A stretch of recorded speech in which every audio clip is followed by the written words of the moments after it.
Ladies and gentlemen, the question is today, how do we, from my point of view, create schools which will allow for innovation anywhere? Given the fact, block your ears, that by the time you leave school, you may not actually know that much. And what you do know, maybe you will forget, or it will become irrelevant. It's a vexed question.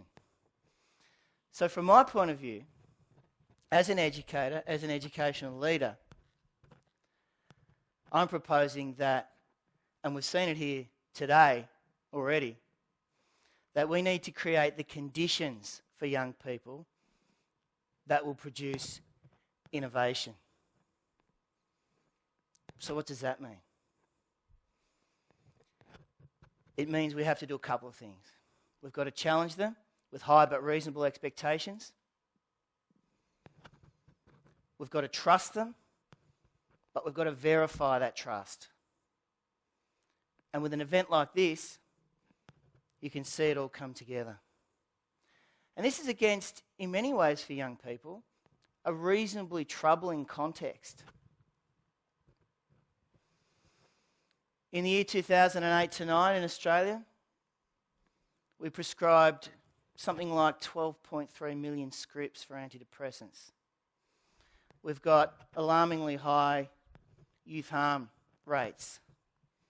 We've got alarmingly high mental health issues amongst young people and very, very high unemployment for young people who don't finish at school.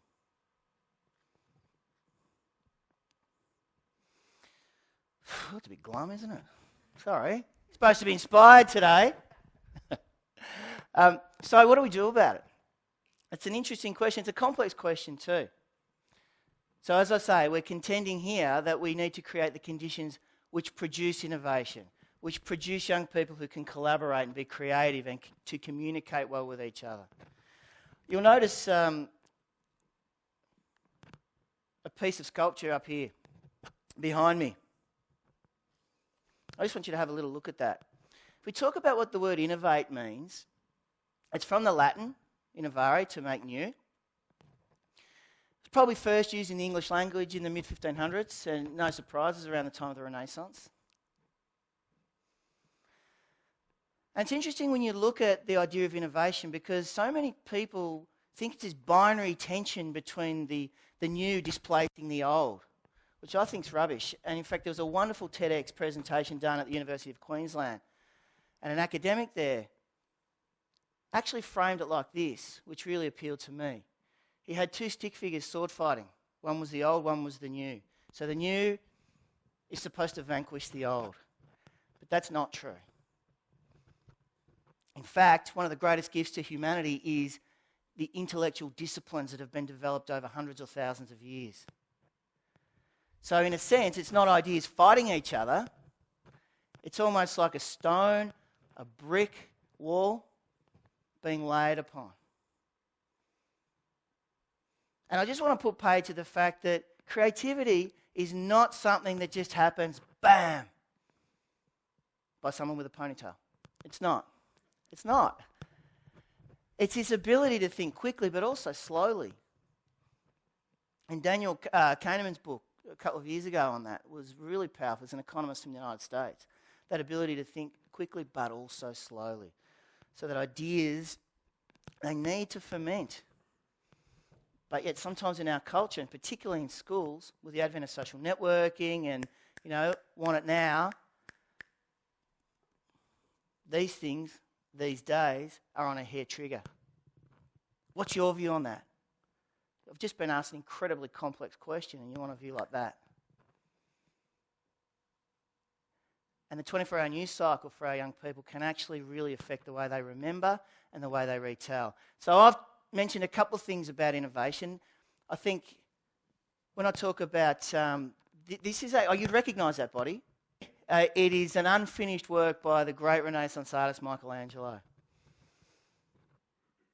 And one of the things about Michelangelo that he's clearly a genius, and I'm about to say that young people need to realise that talent's overrated and often wasted. that it's actually grit and hard work, as Angela Duckworth would say.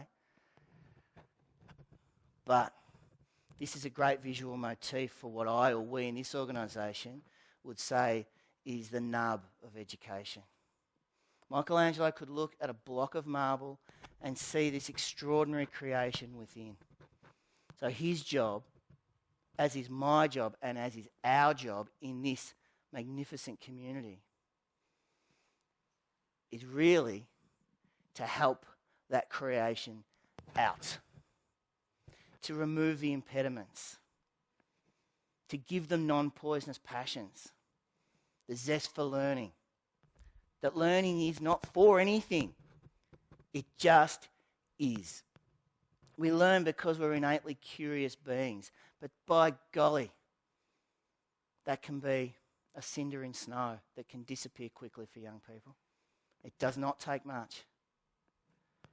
But equally, as we've seen here today, if you take that spark and fan it, and let's say put a V around it so that it can grow, but there are parameters. And as they get better, the V gets wider. And at any point, as our students know, the V can get narrow again. So Michelangelo, to lead out. The word educate actually means to lead out from the Latin. It doesn't mean to fill up, ex duco. I lead out. And I think that's a pretty pivotal point. So how are we going to do this? One of the things that I and we try to do in this organisation is approach innovation anywhere and creativity and the disciplines that inform that and the rigour and the grit by doffing our caps to the disciplines, to Athens actually, and we use what we call a tripartite, three-part model. Our students hear me say ad nauseum, and our staff, you get to hear through here the emotions of the gatekeepers to the intellect. So what I argue is that we use a three-pronged approach that actually really isn't three-pronged. It's a complex kind of melange of the three together at any different point. It all starts with relationships. So I would argue is at the centre, and you'll probably hear it later on, is at the centre of what I think will lead to innovation anywhere and everywhere. We do know that that's within a context that the world is becoming flatter, more porous, and more competitive. And that is a magnificent change. The role of technology is critical. For our young people, we used to say it's a tool. It's not a tool anymore. I would argue what we see now is distributed cognition. It's part of them. We use, my generation, I'm 45, I've got to disclose that by the way, not 44. Had a birthday a couple of weeks ago. For my generation, it's a tool. For their generation, it is part of them. And so we have to actually embrace that and understand it. But also focus on that idea of slow thinking. What's it going to look like? So our tripartite model, the heart. Ladies and gentlemen, you'll hear from our junior school captains later about the role of emotions. Most of us think we're rational people. We're actually not. We're emotional people. We make decisions on how we feel at the time. Why do you think advertising companies are so good at getting you to buy things that you don't actually really need? And all the happiness studies. Zelko Belik's film called Happy, which talks about the relationship between having enough to eat and then having $50 million. And in fact, not only are you not happier, you tend to be less happy. So clearly stuff doesn't make you happy. The role of the emotions and our relationship with the Centre of Emotional Intelligence at Yale has really helped us enormously in helping students understand the role of emotions in managing themselves, their own self-efficacy, which is critical. Find an unhappy adult, they'll have broken relationships. So to innovate, we still have to worry about what's below the waterline, the psychological health and well-being of these young people. Because who takes risks when they're under threat? A little later on, I'll also talk about the role of a leader when those around you are trying to innovate. Simple answer, try and say yes, and then wear the responsibility. As I say, courage is the king of all virtues. So when these young people came up and said, wouldn't a TEDx event be great? Ultimately, it falls to me to say yes. So if it's a spectacular failure, I'll take responsibility for it. So we know about the role of emotions in learning, memory, attention, retention, all of those sorts of things. If we have a bad day, we haven't had a bad day, we've had a bad couple of minutes that we refract everything else through, and that's the way our memory works. But we come to the head, cognitively. What do we need to do to develop creativity in young people? Well, the role of language is critical.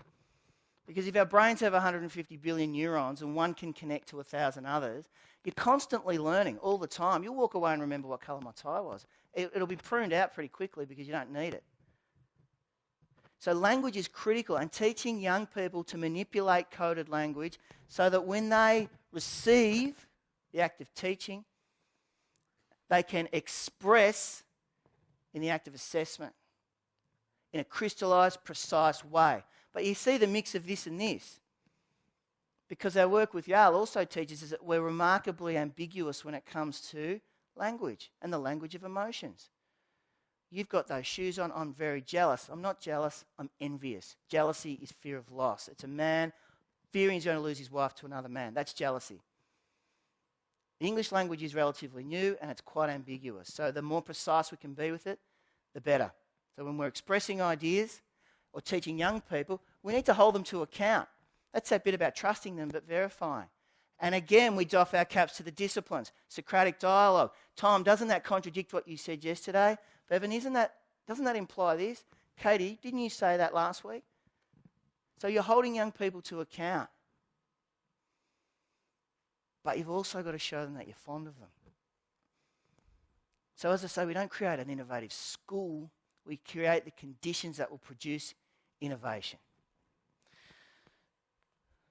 The third part of what we try and do to develop confidence, and by the way, as John Hattie says, confidence is a multiplier. If you want to improve someone's maths and English, teach them music. Take them into the outdoors. Get them to do some community service, like these students who've raised more money than any school in Australia for Live Below the Line. That wasn't my idea. They're the kinds of things that give you the confidence to fail. And again, Angela Duckworth's work on grit is so important. And yet we do it in sport with young people. When you're playing basketball, I missed. Oh boy, I can't play basketball. No, it's just practice. That's transferable. That is transferable from a psychological point of view. Third part, motivation. And I think they all work together because success begets success. So with those three things working together, you start to create young people who actually have an eye not only for the other in society, like the Live Below the Line campaign showed, but actually they start to have a bit of vision. And we know from Ron Heifetz and Marty Linsky at the Kennedy School of Government, vision is about seeing reality, the present, for what it actually is. But then it's about reimagining it to a preferred future. And that's where the grit comes in, because anybody can have an idea. I know he's trotted out at all kinds of conversations, but we know that Edison came up with 1,100 light globes before one worked. So, and science and history is just dogged with that kind of tenacity that we need, that kind of grit.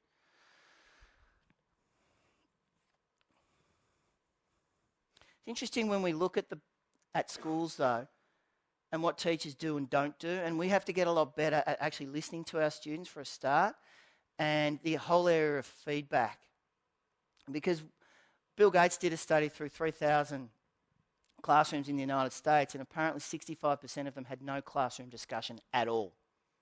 Now, it's a different system to ours, and hello to our northern neighbours who are probably watching live, but we have social brains. We have brains that are social. We're wired to reflect and belong.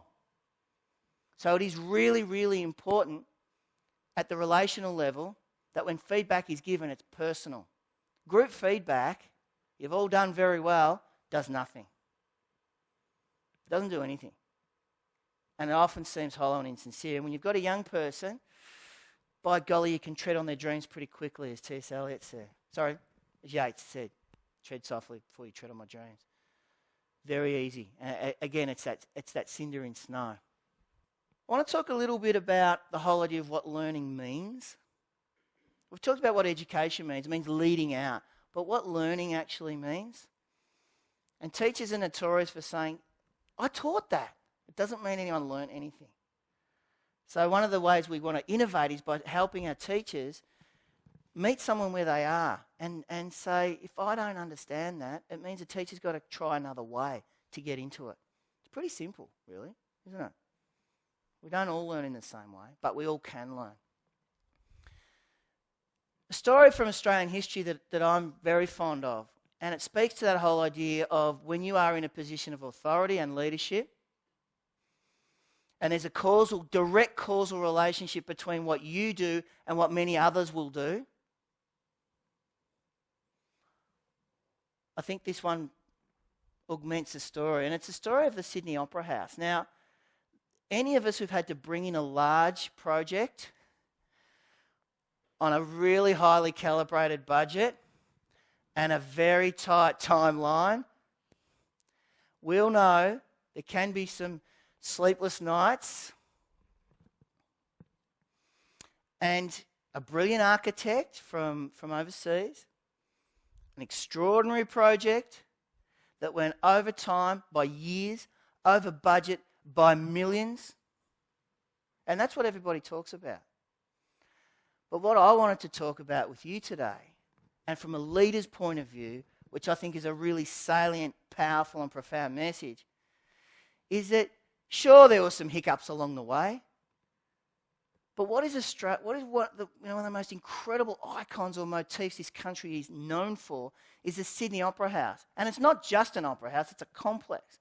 And it says something about the burgeoning arts life that we see in this extraordinary city. And we're lucky because we don't have the diseconomies of scale of a 4 million people city down the road. We've got innovators who know each other. But what did it say, that project, to us ultimately? Well, what it spoke to me about was the fact that the Premier at the time, Joseph Cale, even though he faced a storm, and a young man who had begun work on a railway, and to be honest with you, I don't know a huge amount about him, but this just always pricked my curiosity and my imagination. Learning's not for anything, is it? It just is.